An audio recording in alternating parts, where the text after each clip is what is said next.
there's almost no doubt that Powell's going to be out when his time is up, and he's realistically not going to be reappointed. President Trump has really made no secret about that, and I think President Trump would fire him if he could, but he can't. So this is why he's doing what he believes is the next best thing and looking at shadow Fed chairs. You're listening to Kerry Lutz's Financial Survival Network, where you get valuable information you just can't find anywhere else. To thrive in today's trying times, you need the Financial Survival Network, now more than ever. Go to financialsurvivalnetwork.com and get your free newsletter and gift. Financial Survival Network, now more than ever. And welcome. You are listening to and watching the Financial Survival Network. I'm your host, Kerry Lutz. And, well, we know there's a big stink that's been going on between the president and Fed Chair Jerome Powell. Has he outlived his usefulness? Is he on his way out? What's the real story here? Well, Parag El-Amin is with us now, an attorney, and, well, you can find him at lawpla.com. Parag, it's great to have you on the show. So you're an attorney, but obviously interested in economics and economic policy here. What's your take on what's going on with the Fed? That's right, Kerry, and I've got a background in finance. I mean, in terms of what's going on in the Fed, this is something we've seen, which is classic President Trump style, which is he's running the government more like the Trump organization than as the president. And what I mean by that is President Trump is very used to having a lot of control over his organization and decision-making ability. And I think we've seen time and time again where he gets frustrated when other people aren't doing what he wants them to do. And that's what we're seeing here with Jerome Powell and President Trump hinting at the fact that he may end up appointing a shadow Fed chair, which is unprecedented. We've never seen anything like that before, but all because he doesn't really like the fact that Jerome Powell is continuing to allow higher interest rates than President Trump would like. Right. So I have a theory that this is the first AI-driven administration in history. All the policies coming down, whether it's immigration, legal policies, economic, it's all driven by AI. And if in fact it is, what do you think the AI is pointing to in terms of monetary policy? Well, that's an interesting theory. I haven't heard that before, Kerry. So to clarify what you're saying and asking, are you saying that you believe that the Trump administration is using literally AI to help come up with its policies? Oh, there's no question in my mind. I call it Trump GPT. And having used AI pretty extensively for the past 3 years, I can just pick up the patterns and such. Like, for instance, you know, as an attorney, that to draft an executive order, it's not just a thing where you just write it out. A lot of research, memorandums have to be done. Every law that's on the books has to be run through to make sure that you're not conflicting with a law, constitutional aspects, all these things. And the fact that he had so many of them literally ready the moment he took his hand off the Bible and was sworn in, he was signing executive orders. And there's two reasons why I know that this is AI-driven. Number one is the secrecy. Nobody knew about this, which means there's a very small core group that's responsible for this. And to have a law firm do it could take months, years, dozens of lawyers running around, running up hours. Not to say that lawyers haven't reviewed it, but that the core of it probably was AI generated. And then just pattern recognition, where I can see AI rearing its head, where just certain things that happen, it's just a pattern. So it's my theory, and nobody has proven me wrong yet, but if I'm wrong, I'm wrong. Yeah, and so you think that President Trump's idea of maybe a shadow Fed chair came from AI? Very possible, or it might have come from somebody else and then run through the AI to see if it could in fact be accomplished. And, it'll run itself out. I know for sure for legal strategy, it's happening. I can see it there. We've never seen cases go to the Supreme Court. He's only been in power 5 months, and yet 3-4 cases have already hit the Supreme Court and been decided. And that's just something, as a follower, as an attorney, recovering attorney, I've never seen anything like where Supreme Court taking cases on an emergency basis the way they have. That's right. And look, part of this is traditional Trump fashion. President Trump likes to move quickly, and he makes a lot of moves at any given time. So a lot of his presidency has a lot of unprecedented moves, including the potential appointment of a shadow Fed chair before Jerome Powell's appointment is up next May, in May 2026. But look, the reality is that President Trump hasn't made it a secret that he is frustrated with Jerome Powell being slow to lower the interest rates. And look, something to keep in mind is the Fed has a tough job to balance between economic growth as well as inflation, and is a core component of this, employment, because the challenge is that low interest rates will spur economic growth, which is good. But what happens with economic growth is most of the time it will also lead to inflation. And that's one of the core pieces of the mandate of the Fed, is to also control inflation. So many times it becomes very difficult between finding the balance of lower interest rates to spur economic growth, which is something that President Trump has made no secret about the fact that he's an avid supporter of. And I think he believes that he wants it to be a core part of his legacy. So it's balancing that while still also tempering inflation. And so President Trump seems to make a lot of decisions from the gut, as he has as a businessman. And Jerome Powell is much more by the books, by the data, and he's very cautious about the moves he makes. And I think that's the dichotomy and the juxtaposition that we're seeing between these two people. Yeah, for sure. He doesn't have an easy job, Jerome Powell, for sure. And the inflation, yes, definitely a factor. Well, what do you think of Doge, though, as far as bringing down the federal deficit and perhaps bringing that under control? Well, I would look to the head of Doge, which was once Elon Musk, and him no longer being involved in Doge, and then simultaneously now criticizing President Trump's latest bill. And he's criticized both sides. And so this is why Elon Musk has said that he wants to form a third party, is because the challenge I think Elon Musk has faced and seen firsthand from being involved in Doge is it's seemingly impossible with the way government is structured to really get the balance or the debt in control and balance, because of the way the government spends money, and both sides vying for control in favoritism amongst their lobbyists. And that's the big challenge here, is that everybody is looking to short term rather than looking at what's best for the long-term future of America.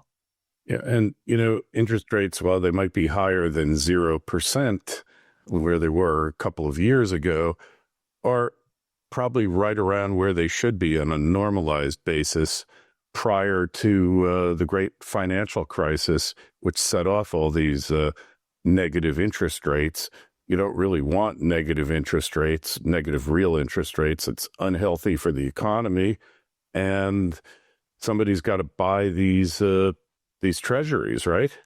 That's right. And so what a lot of people don't realize is there's the balance between the monetary policy, the buying and selling of bonds to control the money supply in the economy, as well as fiscal policy in terms of how the government is spending money. And ideally, those really should be balanced against each other. But typically, many times, unfortunately, they kind of go their separate ways, and each side is kind of doing what they believe is best without necessarily looking at what's best for America as a whole. Because look, ultimately, monetary policy and fiscal policy are each wings to a bird, and you need both for the economy to be able to soar. And it is interesting that unfortunately the U.S. government, whether it's under Democratic Party rule or Republican Party rule, is still spending far more than it should be and not really accounting for how it's going to reduce the debt, because some amount of debt is good, but an excessive amount of debt is really, really bad. Yeah, and all lower interest rates do is increase debt, as we know. There's some interesting cases, I think, that will be coming up this term. First and foremost is the Impoundment Control Act of 1974, which basically said that if Congress allocates the money, if they say it's getting spent, then it's getting spent, no matter how absurd the program might be. And that really wasn't the way that the Constitution was designed. Presidents had impoundment authority up until 50 years ago, and now he wants it back. And I believe he's going to get it. I believe the case is coming, and it'll probably come up this term in one way or another. That's right, Kerry. And unfortunately, this use it or lose it type financing with Congress and the allocation of funds is something we typically see throughout the government. And the challenge is balancing the two. For example, I worked for a summer in private consulting where the consulting company did consulting for Veterans Affairs, which I'm an avid believer in, that we should be taking care of our veterans, caring for warriors. And unfortunately, regardless of which department you're in, there is a competitive bidding process. And part of it, regardless of which agency it is, they do look at the prior year's budget and whether it was fully allocated. And many times, if it wasn't, what will happen is the government will take back that money and reallocate it. So it does create this perverse incentive to spend, because the challenge and the risk is, for example, let's say you don't necessarily need all those funds this year. Well, if you don't use them, what might happen is if you need them the following year, they might not be available for distribution. And that's the biggest challenge here, is that therefore, unfortunately, it fuels this never-ending spending cycle, which with each agency trying to max out their budgets year after year. Yeah, and for an example of the absurd things they could do, put this in an article. If Congress decides that they're going to have a tomb for the faceless bureaucrat, all right, like we have the tomb of the unknown soldier, so we have one with a tomb for the faceless bureaucrat, and they're going to fund it. They're going to have a bonfire running 24/7. And the bonfire will be fed with freshly printed $100 bills from the Federal Reserve. All the president can do under the current state of the law is light the match. He really has no ability to actually rein in this insane spending. And I mean, this is like absurd. They're not, I don't think they're going to do it, but I wouldn't put it past them, because we've seen from Doge the types of insane things they're spending money on. That's right. Well, President Trump is in sort of a unique and special situation, which is where he's the president of the Republican Party, as well as having the Republican Party control both the Senate and the House. So in terms of the best chances of being able to get some sort of cooperation from the two portions and segments of the U.S. Congress, both the Senate and the House of Representatives, President Trump has a unique advantage in being able to do that. And we've still seen the dysfunction that goes on between the executive branch and the legislative branch, including in terms of how policies are supposed to be put forth and how spending is supposed to occur, including with this latest spending bill with President Trump. Yeah. So, and still getting the Congress to do things, it's like herding cats. That's right. And, part of this is I've joked with friends that if members of the government were treated the same way as we are in the private sector, which is you're going to get paid and get raises for your results. And if you don't do your job, you're going to get fired. I think we'd have a lot less dysfunction on Capitol Hill and in Washington, D.C. And that's probably another case that's coming up in this term that we don't know about yet. But basically, the ability to reschedule all these employees under Section F and then get rid of them as needed. The government is seriously out of step with technology, with modern economics, and the world, for that matter. And he's trying to bring the government up to date here. And as expected, he's getting resistance from all parties. That's right. Unfortunately, what we're seeing is the effects of complacency. Unfortunately, many government employees and parts of government have become very complacent with America's place in the world economy. But the reality is they've been gifted that privilege by the people before them who did all the work to make America the great country that it is. And unfortunately, we have a lot of government employees who don't necessarily make it their job to look at the advancement of the United States, including in things like AI, which is going to be a major part of the future, and understanding it. I mean, we've seen this, Kerry, with some of the hearings even relating to, for example, Facebook or social media, where the questions from the various senators were laughable in terms of the types of questions they were asking showed a fundamental and complete misunderstanding as to how technology works, how social media platforms work, and what they're able to do. And it's not just the social media hearings. Anytime we have a hearing relating to technology, we see this over and over again, where we have congresspeople, government employees who don't understand fundamentally most parts of the technology, if any part of the technology. Yeah, well, they still think email and texting are, major innovations, and we're way past that now. But the AI, Doge, forget about the optics of Musk leaving and all that. That is a permanent fixture now of the government, and I think we're going to see it spread to state and local governments as well, and internationally to the UN and countries around the world, because every country is basically, the way they spend is modeled after the U.S. To some extent.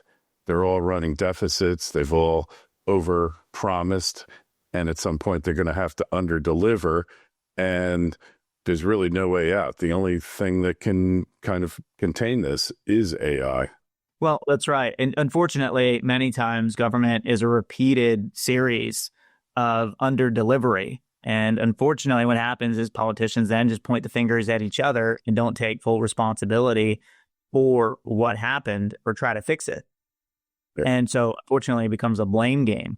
So, look, the reality is if U.S. households ran their budgets the way the U.S. government is currently running their budgets, regardless of whether it's Republican or Democrat controlled, the reality is you cannot run a household, even if you drop a bunch of the numbers and reduce them to ones that we could all make sense of. For example, if we've got a median household income of let's say $60,000, and allocating those funds between groceries, insurance, taxes, food, those various things, you would be running an astronomical deficit to the point where you'd never be able to pay it off. And unfortunately, because the numbers with the U.S. deficit and the budget are so large, it makes it very difficult to really understand that. But I saw this one calculation where if you look at those numbers and simply drop off a bunch of the zeros, the vast majority of those zeros,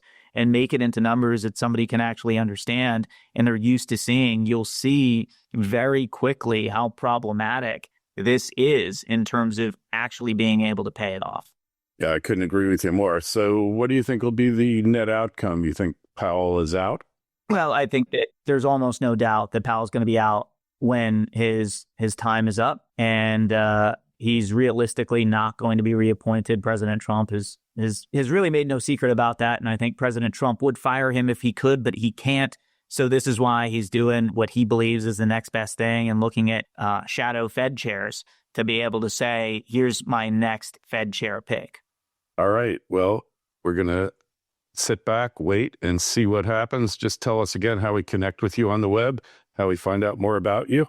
Thank you, Kerry. Yes. On Instagram, I'm Parag, Parag, Amin, Aminesq.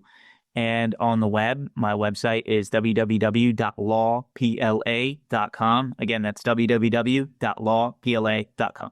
And the link's in the show notes to this interview on financialsurvivalnetwork.com. Go click it. And we just ask if you go there, please sign up for your free newsletter.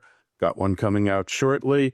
And if you got a question, comment for myself or Parag, or just tell us what you think of this. Do you think it's time for Powell to go? Just shoot me an email, kl@kerrylutz.com. Parag, been a pleasure. Thanks for stopping by. Thank you, Kerry. Thanks for listening to Kerry Lutz's Financial Survival Network, your solution to today's trying times. For the latest, go to financialsurvivalnetwork.com. Financial Survival Network, now more than ever.